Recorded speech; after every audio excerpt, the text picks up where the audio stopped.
This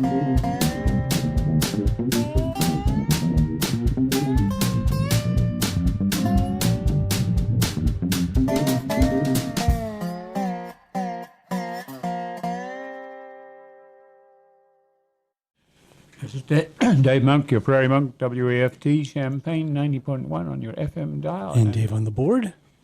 So, season is one where we get together and thank each other for things that have happened and done. So we'll continue that theme. The overall mission of this program is to develop environmental awareness, and that includes you walking around in your own neighborhood, which you may or may not recognize because it's so familiar. It may be the sky above or the bacterium below, or its efforts to survive. We come from different backgrounds, so we may see the same thing differently. We may carry a cell phone and record it and then share that image, or we may even take a selfie and view ourselves differently than when we without a picture of ourselves. So we'll do something with that. I want to say that I am disappointed at this time of the year when the season comes to a close. Hundreds, perhaps thousands, perhaps millions of poinsettias go into the trash can. The same happens with Christmas trees. The same happens with pumpkins. It's Halloween. And I wonder why we should grow these plants and distribute them for such a short time. I pulled a couple of poinsettias out of the trash can even before Christmas, and I put one in the front of Weft and one in my place, and the creatures said thank you. I put some water on them, and off they went. And I feel disappointed that I left another two in the trash can because I didn't have anywhere to put them. But I was in the bank, and the bank was decked out with probably 20 or so fairly large poinsettias, and I would encourage people to keep those afloat for quite a while. They might not be in quite the right circumstance, but they do provide an interesting piece of indoor nature for quite some time. They need a little bit of water every once in a while, a little bit of care, and a little bit of light. I want to say something about the Rare Trails article that has been floating around. We started off with Elizabeth Strayano coming from Trails to Trails and writing an article on what we do to preserve habitat along railroad beds. It morphed into much more than that and gave credentials to and information about other agencies doing the same sort of thing, and we were very pleased with that. I'm beginning to get responses in that I didn't expect. I have one from Wayne Schwerimpf in Chicago, relating to Boy Scouts and how Boy Scouts could be involved in rail trail upgrade and appreciation for badges and things like that. He's had a lot to do for many, many years with this sort of thing. So we've had a a back and forth that I didn't expect to get involved in, but it's been rather interesting and an interesting spin-off, and there are others too. So I think that one of the ways of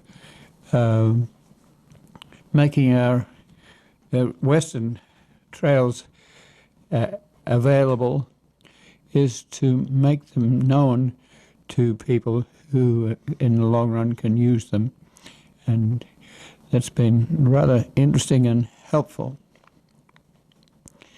I want to take a book of poems, and they're written by Lynn Walfall, and he is a fourth-generation farmer. He writes poetry.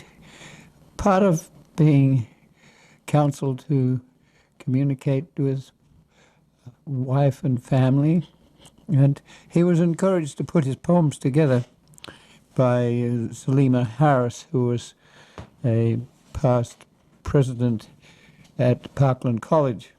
Lynn is on the Parkland College board and continues to be so. He has been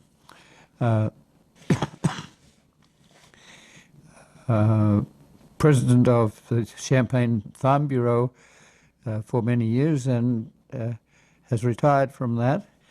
But he's been on school boards, and he's an environmentalist. I meet him at such meetings. He is aware of the local community.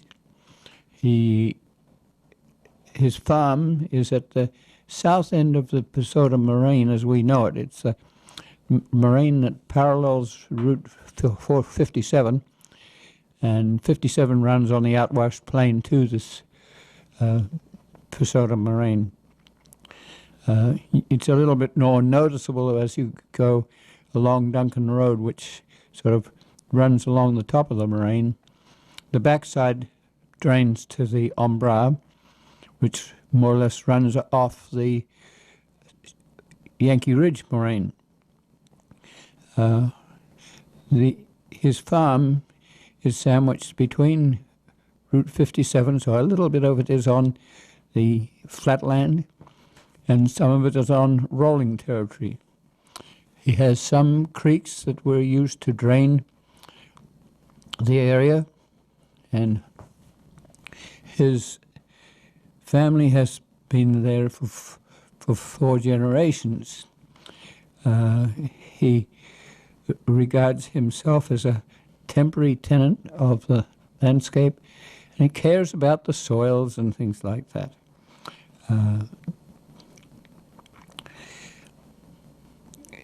Sometimes the book includes pictures of himself doing things with huge pieces of equipment. Sometimes it's a matter of talking about friends and relatives and family, and it gives us an introduction to the farming part of this region, which often is not visited by the urban part. So you can have a class at Parkland or some meeting, and you will have farmers next to urban people, and they are rather different in background, and each can learn from each other. So let me see if I can find my first. Oh, I know what I was going to do first. The first poem is an introduction to the book, and it's called Rolling, and it is an introduction.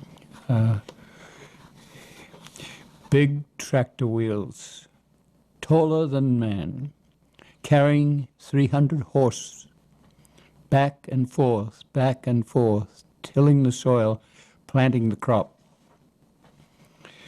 A lazy swirl of dust marks my way, soil seeking heaven just like me, the way of earth, the way of man.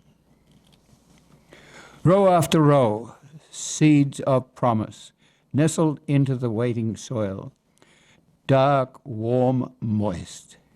A trigger is kicked, life clicks, root down, spike up, seeking sun up and food down, creating a symphony, all parts singing a song. Here is where it is before us, the Song of the Prairie. So that's the title of the book, Song of Prairie. And Lynn also knows Prairie. Parkland College has a Prairie.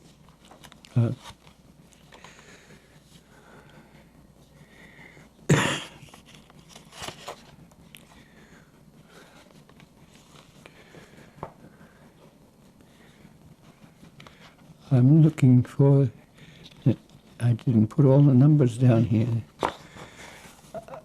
The book was written a while ago, or put together a while ago. The poems were written over the years. And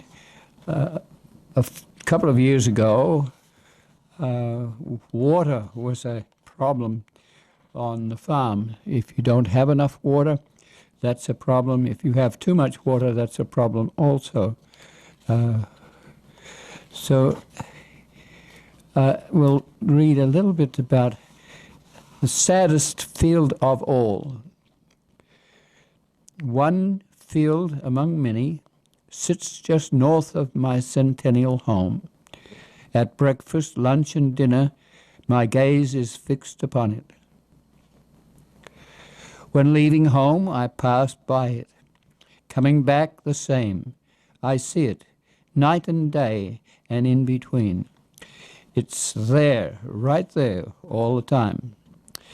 Year after year, the crops have grown. Harvest's been quite good. 45 times I've done the cycle, planted, tended, harvested. But this year, the rains did come and come again, till fields were lakes I could not plant, and so I waited and waited, and the soil breathes a sigh. Let the planters roll, let the engines roar, let the farmers ply their trade.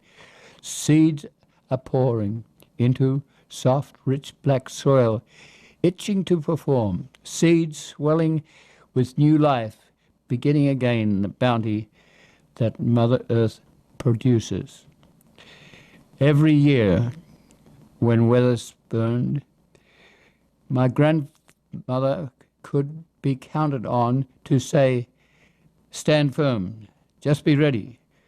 The weather always changes, and we plant the crop, we harvest fair."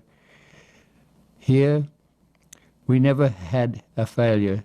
Since sod was broken, Champaign County has yielded always food for us and others. And the farming goes on. Let me see if I can find mud. 114. This is like a church service. Lynn is a godly man, and he attends churches, so that's why we can't have him to be reading. But he's quite an accessible person. And so I've got 114 is mud. Rain and soil love each other, make the world go round. Sometimes, just sometimes, our cup runs over and creates a problem. Stuck, we say, stuck in the mud. Not a happy time. A giant machine, some 15 tons, 25 by 30 by 12. on giant wheels 6 feet tall, purring along smoothly. Slowing, finally stopping, sinking deeper, deeper. Hit reverse, back it out. Hope. Won't go backward either. Think, ponder, do something quickly. Sitting is not an option. Forward again. Give it a gun. Just get a little further to solid ground. Back and forth, back and forth. Maybe sinking deeper. Mud is flying from the wheels. Thinking about chains, long ones, or a cable 100 feet. What to hook it to help. Oh, the ruts. Poor soil to be so ripped asunder. Harvester rescued back at the shop, plastered with nice black muck. Power washer going full blast, now piles of mud lying about like clothes from a teenager, piled higher and deeper, another mess to deal with. The corn's still there, waiting for me, waiting for a day of harvest, when a giant machine, some 15 tons, 25 by 30 by 12, on giant wheels, 6 feet tall, will purr along smoothly.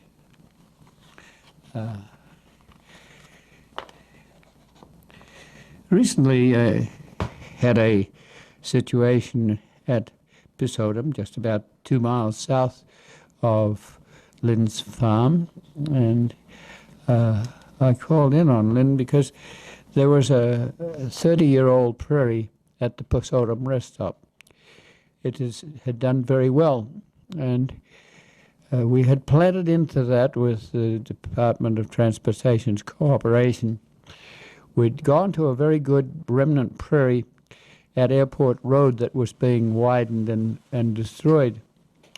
So the department took tree spoons of that prairie to Pisodum. It was about 9 miles, and the plants were planted into the planted prairie. The 30-year-old prairie was a planted prairie. What was coming to it was original prairie. Well, the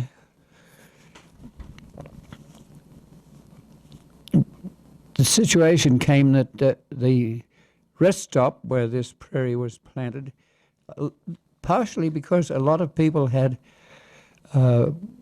asked that the prairie state have prairie on its rest stop so people could enjoy and know something about the prairie ecosystem, which is really down to 0.01% of what was the original.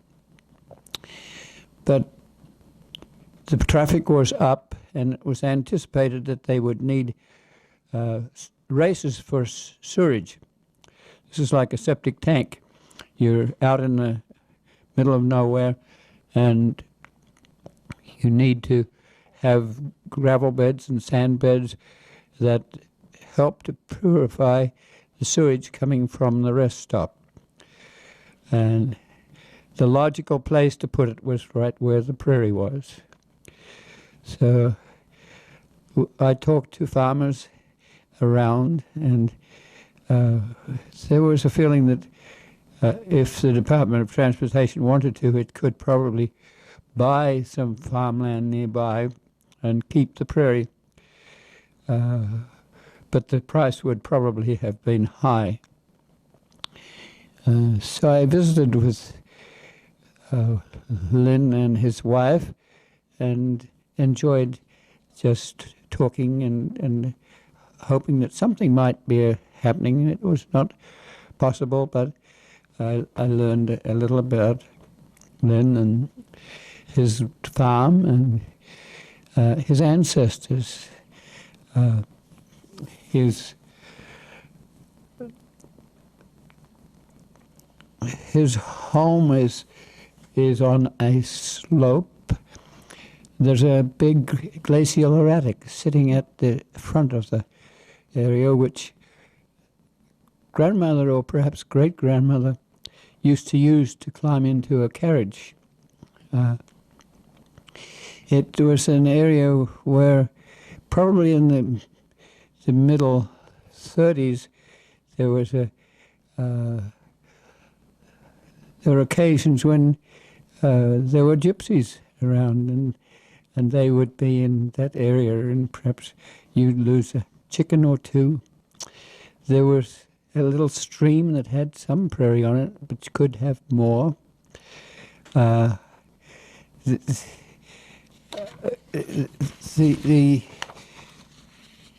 husband and wife, Lynn and Kay, had 5 children, some of whom you know because one of them MCs sometimes for Puchu Kuchu.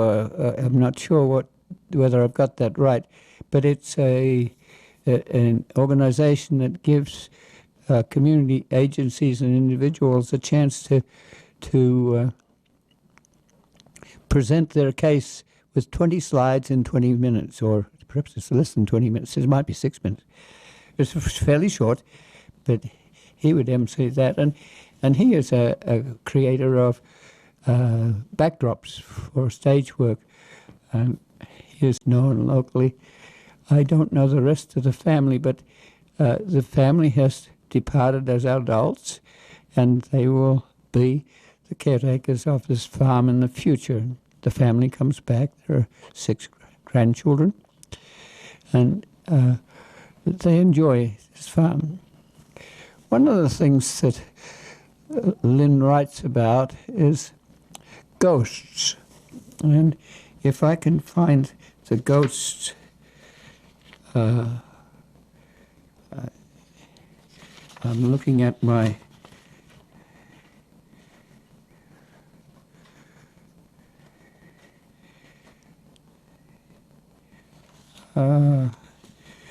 I don't have it right on hand, but the idea of a ghost is that It's 70.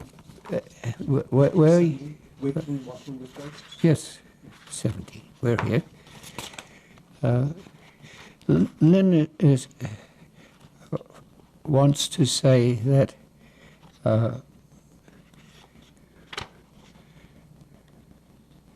here it is. He wants to say that you remember all sorts of things about the friends and relatives that have passed on. And Lynn, I'm not sure whether I was right, but I think Lynn's father didn't come back from World War I, and I think he had a lot to do with his grandfather and grandmother, and an alternate form of growing up. So he remembers those things. He remembers them almost as a ghost. It's as if you remember your father and what he mentored you to do, and you may have modified the mentorship, but you still have the interest in that memory and how it influences you. And your background will be different from other people's backgrounds. For instance, if I go to a farmers meeting, a meeting recently at Farm Assets at Bloomington, you will find that people who are elderly have now to work with computers. Their big 15-ton machine, maybe the planting machine might not be as heavy as that, but these are big machines.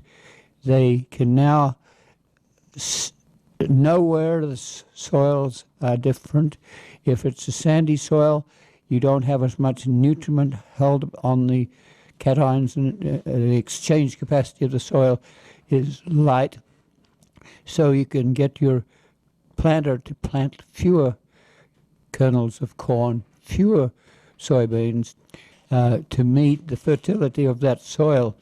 And you can change the rate also for as you go from that sandier soil to a more deep, rich drummer or Flanagan soil.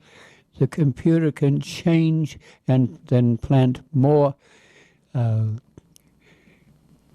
kernels or seeds, because that soil has a higher exchange capacity and is richer. So he talks about this a little bit, and let's read. Walking with ghosts. I suspect we all do it. We have some kinds of presences in our early morning awakenings. They live just fine in our memory world. Might be furniture in our room, a quilt, a comb, a brush. Might be a tool in the shop or a kitchen, perhaps a dish, a bowl. They spur our thoughts to someone not there except in mind's eye clear.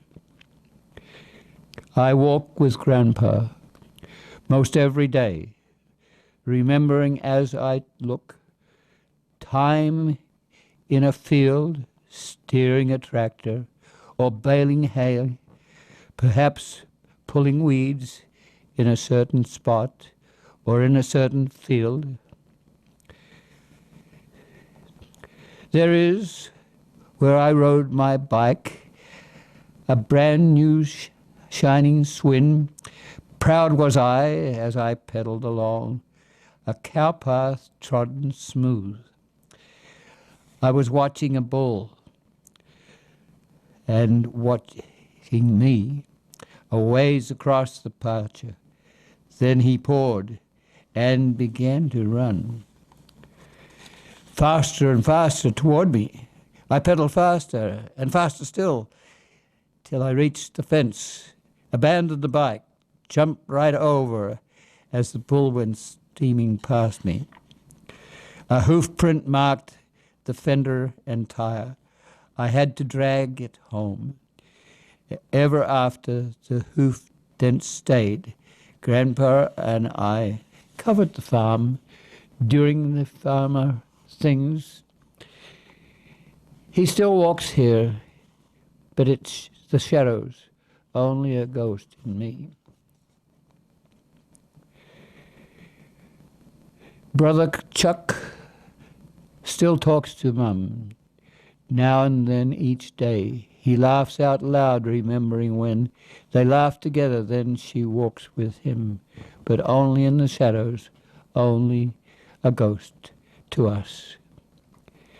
I read the paper every day and note my friends in passing, each a ghost to us who remain, fading a bit with time, but still there, the shadows deepening more. And there's a picture of him reading the paper. Probably the obits. Oh, I left a little piece out. How precious life becomes as ghost numbers grow and grow. I read again the plan that he has come, so that we might have life and more abundantly. You have to realize that farmers here in one lifetime have had to go from being sometimes dairy and beef cattle farmers to row crops only. You can no longer afford to run cattle on these rich soils. So the change has meant that you no longer have a bull that can put its hoof onto a bicycle. You can no longer have a padded trail where cattle will follow each other, tail to tail, tail to head, along a corridor. So the memory is again a ghost. And some of the memory is a little tangible. There's a little cemetery up the road that you can visit and visit the families that are there and the memories that are there and the memories that are kicked into action by the archiving of thoughts at the time. So this book gives us a feeling for what farming is like now, was like some years ago, and so we cherish people who try to record some of this sort of information. It's historic. It goes to places like the Urbana Free Library, perhaps to the university archives, maybe even to state archives. So we have a record that just doesn't die in the attic and be lost forever. So, I was impressed by the area around the Pisodum rest stop. So I wandered around and I found a farmer who was harvesting. I was there in the fall, and so we have photographs that we might put in that would add a little something of my involvement. And yes, these pieces of equipment are huge, but there are sounds. And as you put the grain into a traveling bin that then goes to town or perhaps is loaded into a semi-trailer, which you wouldn't take onto the field because it would compact the soil, and those compacted areas become erosion rills, and so you take the weight of the grain and transfer it to a semi that's parked on the side of the field, and then that goes to the elevator. So next one I would like to say something about is sounds on the prairie, and if I'm lucky I can find it. Oh, let me see the index, that would help me. Sounds on the prairie.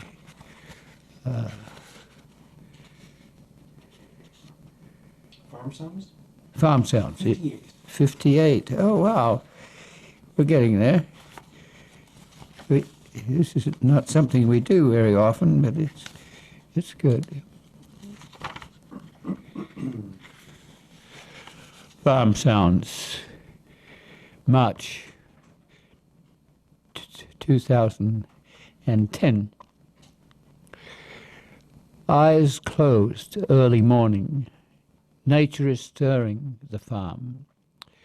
A little creek somewhere as breezes nudge the sleeping world. A distant low hum, throaty and steady, of a train cutting through the dark. Then a whistle approaching a crossing a couple of miles away. Birds are chatting, flirting from branch to branch. The sun will soon be peeking over the eastern neighbor's trees. Doors opening, closing, a few with squeaks, water running here and there, and then some steps on creaking stairs. Water running, coffee grinding, gurgling coffee, splashing. Newspaper pages turning, clink of spoon on bowl. Outer door opening, clunking closed. Steps going away on the walk. Wind blowing through the treetops. 20-foot doors sliding, stopping with a chunk, a starter engine grinding. First roar of a giant diesel, anxious to push and pull, lift and carry and do the farmer's bidding. Augers rattling, moving grain, semi-idling, building air. Pounds, release the brakes and roll. Vroom, shift, purr along the highway. Radio news and weather, markets and commercials, my link to the outside world, then pulling on the scales. Shh, the brakes are locked. Squeaking, the sampler swings. Squirk, it dips and sucks the rattle of the kernels through the plastic tube. Kathy waves me on. Pit 2, 2 fingers tell me. I pull down the line. Tim waves me on, then signals stop. He throws the switch to open, a soft rattle of kernels pouring through the gate. Then silence, a wave, and I'm back to the scales again. Shh. Brakes locked, a creaking cab door, and I'm in the scale house. Clunking lightly, the tickets printed, ripped, the margins cleaned. How's it going? Says Kathy. A smile for every fellow. Fine, I say. Sort of like that at the doctor when he should be more honest, when we shouldn't be more honest. Maybe pride or private, or maybe simply macho. We smile back and enjoy it. A pretty female gift, that smile. I hope she's paid for that. Back in the cab and rolling, back at the bins and noises around, and around we go, till quitting time. A favorite time of the day. Walking to the house, maybe a pheasant calling, the stars beginning to glitter. Heaven is quietly watching. Swing open the door. Wash up for supper, and welcome call. A lift in her voice that singles and says a lot, puts love right there, wraps its arms around me. Welcome to her home, our home. It's her sounds that matter most. So to understand that little piece, you have to go to an elevator, like at Bonneville or Fulls, and know that the sounds are those of a truck, first of all, loading from a harvest piece of equipment. And there are the sounds that tell you when it's almost full. So then the sounds of the changing gears. Most farmers own or cooperatively own a semi-trailer, and you end up at a elevator, and the man or the woman that's in the weighbridge house gives you 2 fingers to say site number 2 or elevator number 2, and there's a grid there, and then the elevator usually has a lift. That was what they did in old times when you pulled in with a horse and cart. The cart was lifted up by a hydraulic hoist. These days, the semi would have a hydraulic hoist, and the grain is lifted up, and the gate is in the poem is opened with a bang, and the grain falls into the bin, and then is transferred up with what is called a leg, a belt with buckets on it, and takes the grain up to the top of the elevator and drops it in the elevator, whichever elevator silo is indicated. So then you're finished loading, the back bridge or the back door is clanged shut and locked, and the vehicle goes back to the weighbridge to get your tare or your amount of weight. And then you have to get out of a cab of a semi-trailer, which is quite high. You have to climb down and then go into the house. And that's where Kay was smiling sweetly. And a little bit of banter back and forth. The receipt is received, and you go back to the truck and climb aboard so the next person can come in behind you. That's sort of an experience if you haven't done that before. There are the men that sweep the extra grains on the concrete into the bin. There are just a band of people who work furiously at harvest time, and then the rest of the year they're not quite so busy. They do have to take that grain, either it has to go onto a railroad or it has to be shipped from that site to a railroad, or perhaps if you're near a canal or a river, you take it to a facility that dumps it onto barges. But whatever, the success of your crop has partially to do with transportation and how far you are from a facility. In early days, you had an elevator once every 5 miles. So if you go from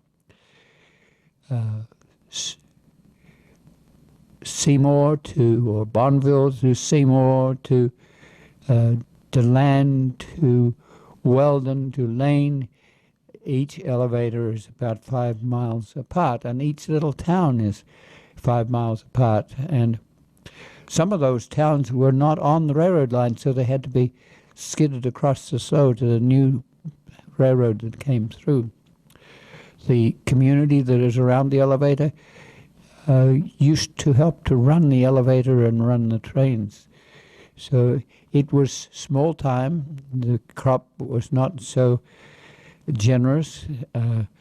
These days you have GMOs, which are yielding higher than most regular crops we used to have.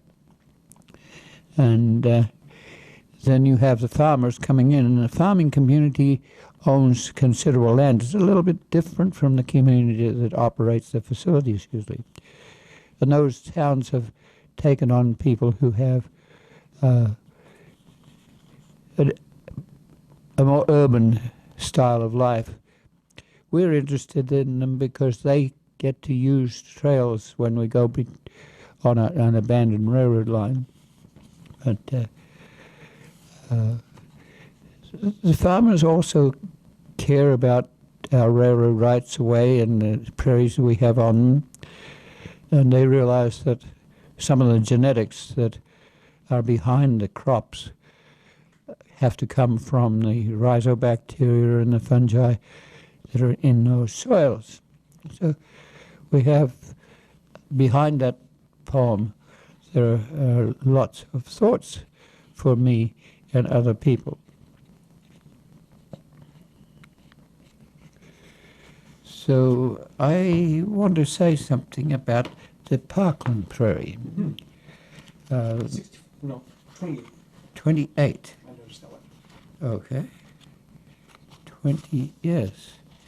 Here's a little picture out of the paper that I've saved where Lynn was given an award for being longtime Farm Bureau president for Champaign County. What was it? 38.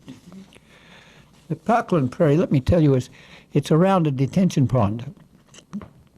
It was put in many years ago, and it's a seeded prairie, but it has many of the characteristics of a regular prairie. Parkland realizes its prairie base. Parkland is built on an Elah farm. It had a farmstead, it had a barns, and some of the farm barns were taken down, but some were kept for artists and others to use. They were right on Bradley Avenue, just a little bit past Mattis Avenue. So this was a farm, and Parkland's, when the state decided to do community colleges, they had to resume land that was near enough to the cities to facilitate that level of education. It's a rather important level. It often is more oriented to teaching than major universities that are research oriented. So you need access. You need access to nearby highways.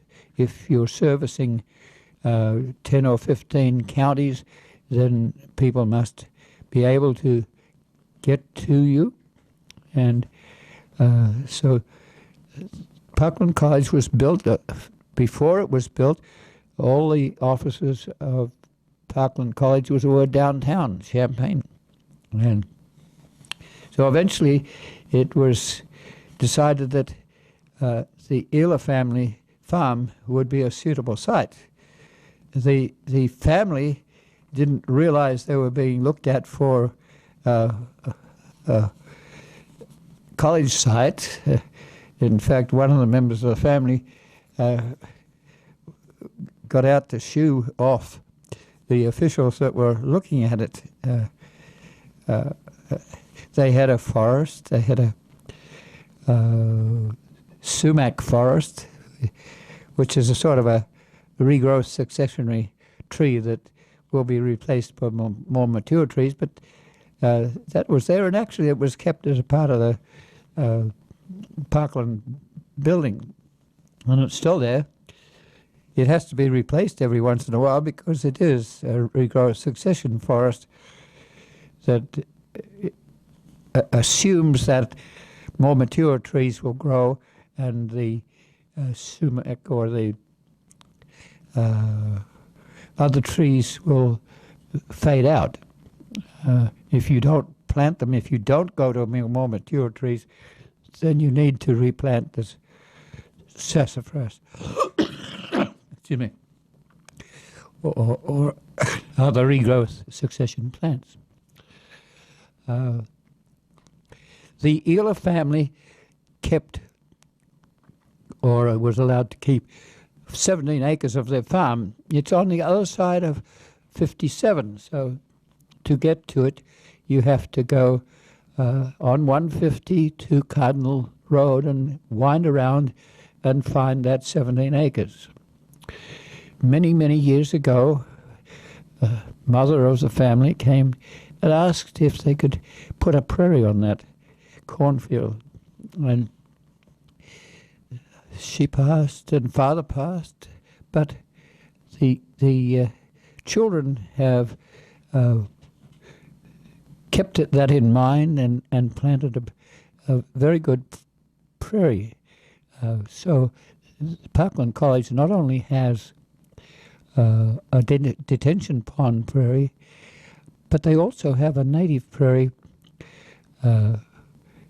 that's a rather good regrowth prairie, and they're adjacent to a railroad line which had excellent prairie on it, and that was remnant prairie. Unfortunately, the railroads have gotten into using herbicide extensively, so their spraying has gone from 10 feet on either side of the line to 20 feet to 30 feet to 40 feet. So we've lost most of the remnant prairie, but the Elah prairie is there. And It gets burned every once in a while. The Grand Prairie Friends comes with all their zoot suits, and they have a prairie burn, and the either person who actually lives in Park Forest South comes down and they photograph the event. They get a man lift and put it in the air and photograph from the air so that you can get an idea of the fire. So you can stand back on what is North Duncan Road and see the Parkland College buildings in the background and the flames of a prairie burn on the edge of the expressway for 57. I would like to see that Duncan Road with the $2 billion bridge go across so that Parkland could access that prairie, and to also put its agricultural offerings on that moraine, because the farmers that have been there have put in ridges that are conservation ridges that allow the water to be prevented from running off quickly and creating erosion. So the area has been farmed, but it's also very near to development of housing. The housing hasn't gone that fast because there's a low spot in there, and if you want to develop that for housing, you're going to have to put in a sewer lift to pump sewage up so it can be taken to the southwest treatment plant. So we had a doctor who had a residence right on the corner of Parkland College, which was not resumed for the college, and he planted a prairie, and that prairie has escaped a little so it's on the banks of the 57, and 57 didn't go up and over the Champagne Moraine, it went through it, so that as you drive through on 57 you can see the prairie on the embankment, and that's rather nice.